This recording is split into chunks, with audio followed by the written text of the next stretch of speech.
Been a very solid trend, and the lockdown has only made it obvious to everyone because the demand has dropped even further, and coal cannot compete with renewables anymore. But that was already a trend that we'd seen last year, for example, where the number of hours that coal power plants have run dropped by 24%, which is a really big fall.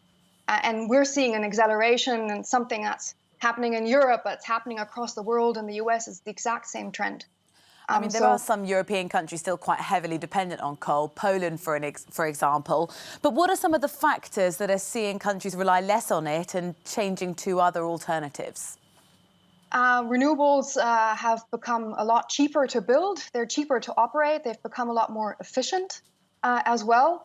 And that makes renewables the better investment in the energy sector, and is something that a lot of investors have now realized as well. And which renewables are people turning to instead? It's onshore and offshore wind and solar.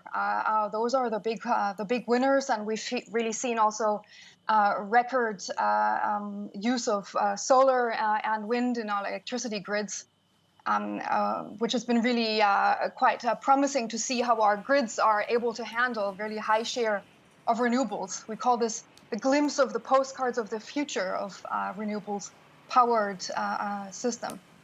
What is important now is to make sure that as part of the recovery, governments put a priority on clean energy, on renewables, to make sure that we do not see a rebound in CO2 emissions because we're recovering in the wrong way. There's a real opportunity to actually build a better future for ourselves and address climate change as we're doing that.